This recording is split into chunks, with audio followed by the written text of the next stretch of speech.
Hello.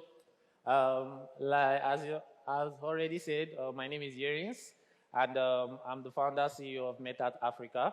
And today I'll be speaking on Web3 and Africa. And I'm not going to go too much into the technical aspects, but rather something I'm going a little bit touching each of us as Africans, the emotional part of us, and also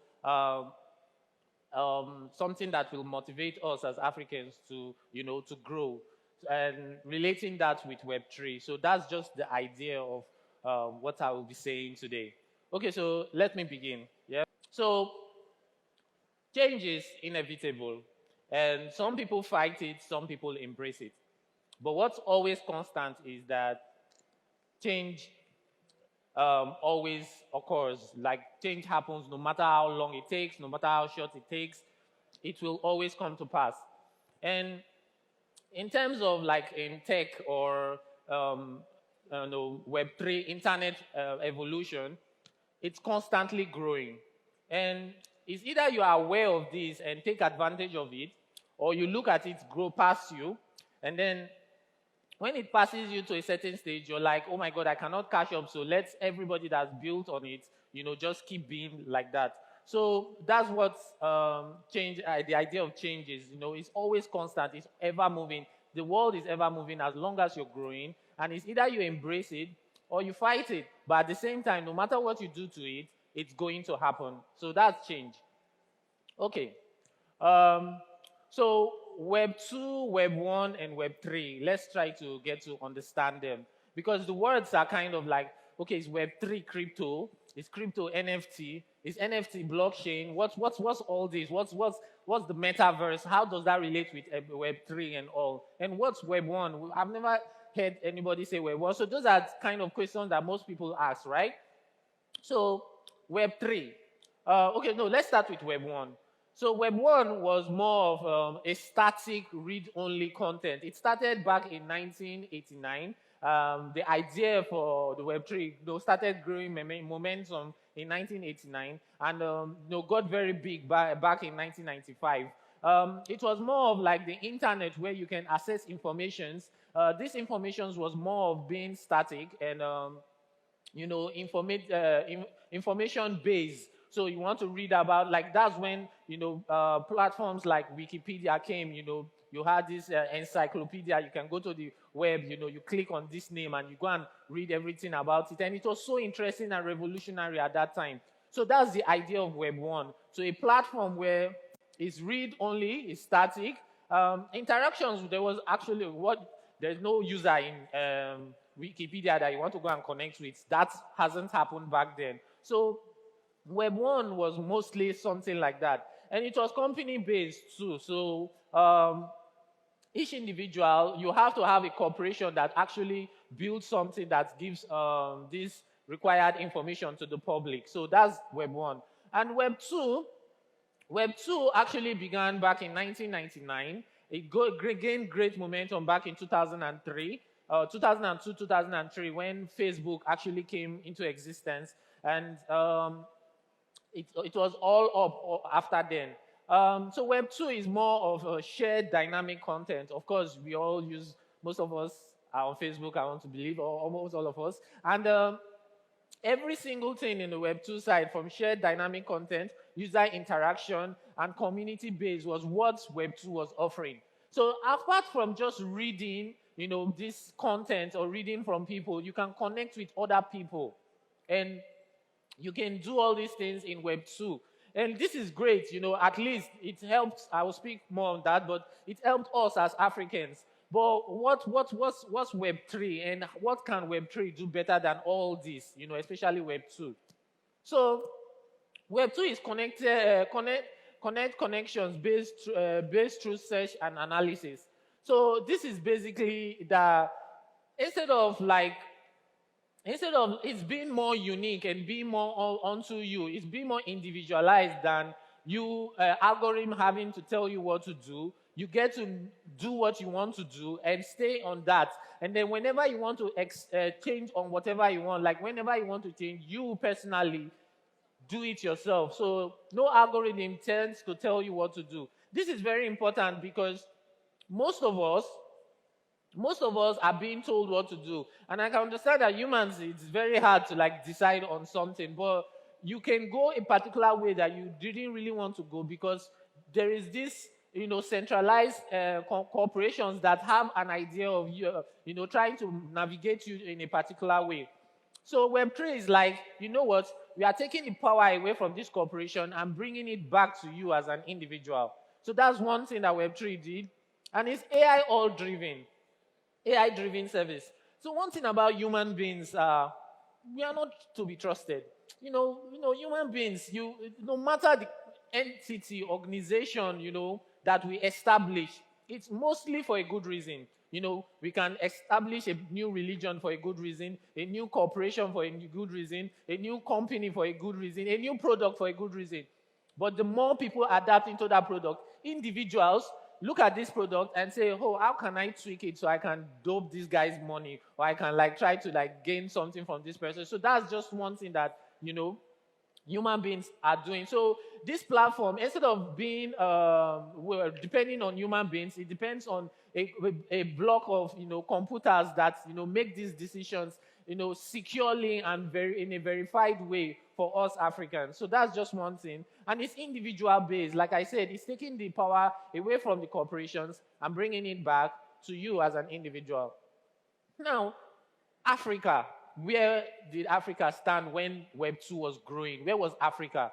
And in the map, you will see that only from 0 to 30% of African countries, really interacted with the internet when it was starting, especially Web2. And to an extent, this was okay because, most of us Africans, we are more into, tech is something that of course, we are growing in it, but we are very cultural people. We are more of culture, arts, music, When it comes to tech, leave it for these people to do. And that's just something that, we have been growing with.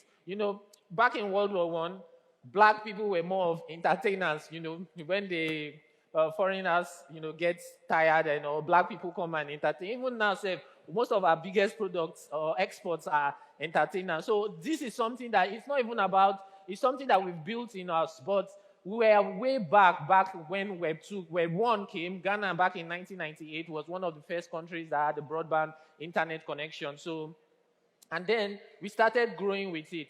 And Web 2, of course, I will say, we started late, but there is a new something, and we have Web 3. So things are not going to be going too bad for us. I'll explain soon.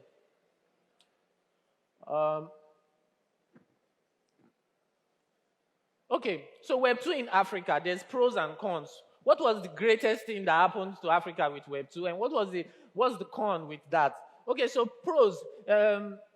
Web 2 helped Africans with connecting to the rest of the world. People got to understand that Africa isn't just this stuff. I studied in Ukraine, and most of the older women in Ukraine, when they see a black person, they are like, really?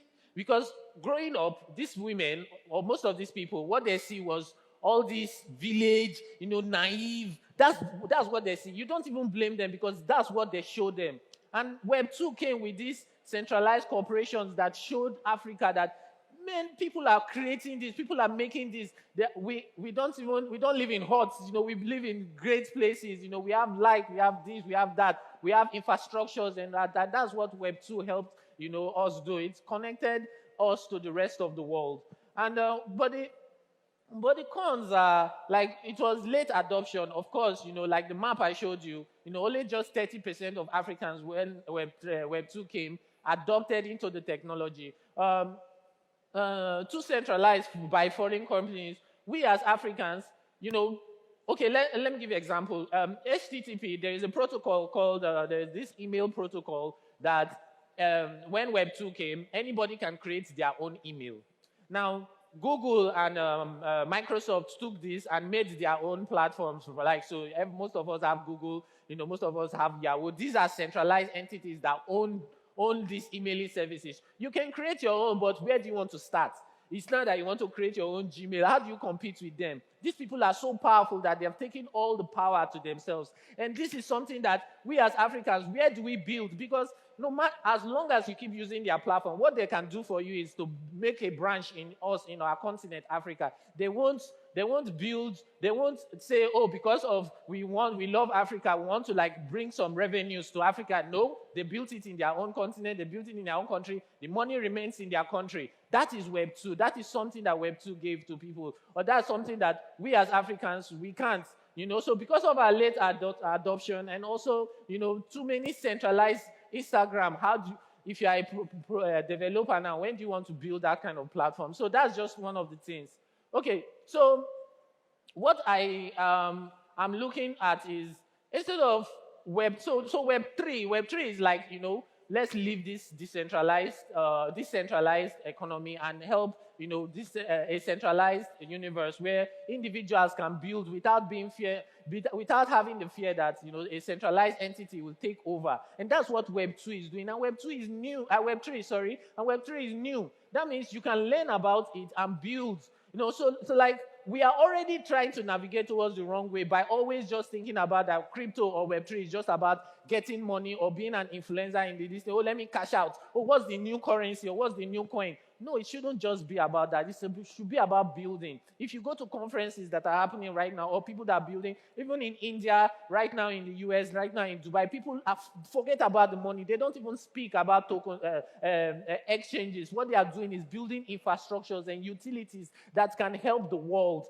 And that is what I want Africans to do. And that is what I want us to do as Africans. So to forget about this part, and Web3 is here, instead of us to become just spectators or consumers, we should be builders and creators. Okay, so one last thing, what I would like to say is I have a platform called Metart Africa. What we are doing is we are creating opportunities for Africans, and we are doing just what I said. Instead of just being spectators and consumers or users, we are building and making sure that we are builders and creators in the African sector. We don't want to just take our step back and have a map that says that only 30% of us actually build. And we want to build infrastructures. We want to make sure that Africans own big companies that will help the rest of the world. Even if we want to use our art or our music or whatever entertainment we have to share with the rest of the world. Thank you very much.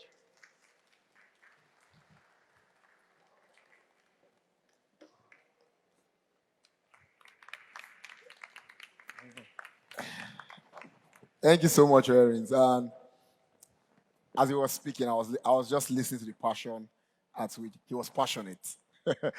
Okay, of a true, we need to not be consumers. We need to be people who are creating. We are in the creators economy globally, and I feel like Africans or Nigerians shouldn't just consume. All those tokens you're chasing in exchanges, you are consuming. All those trading you're doing, you are consuming. So be a part of the process. I'm not telling you go and create your own token tomorrow and call it whatever and say, oh, you have built something. That's not what I said. Infrastructure, we need it. And that is why, let me pause there. Sorry.